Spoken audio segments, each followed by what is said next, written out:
क्या सोच रही थी? कुछ भी नहीं। पप्पू का घर कितना खूबसूरत है। है ना? मुझे भी बहुत अच्छा लगता है, बहुत खूबसूरत लगता है। मैं बचपन में ना यहाँ बहुत आया करता था। सामने वो जगह देख रही हो? वो वहां पे पेड़ों के नीचे वहां पे ग्राउंड है। वहां मैं खेला करता था।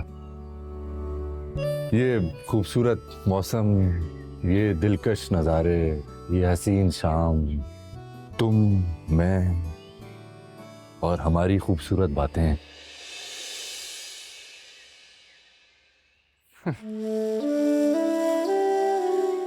खूबसूरत बातें तो क्या जोया, तुम तो मुझसे बात ही नहीं करती हो। मुझे ना हमेशा बहुत ये फील होता है, तुम हर वक्त मुझसे खिंची खिंची रहती हो। कोई बात है, कोई इशू है, कुछ भी है, कोई प्रॉब्लम मुझसे तुम डिस्कस कर सकती हो एनी टाइम। हाँ,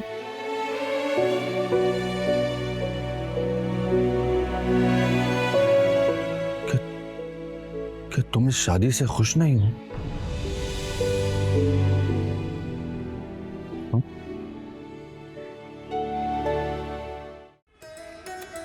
Assalamualaikum, this is Imam Bukhari. This is Ari Ahmed.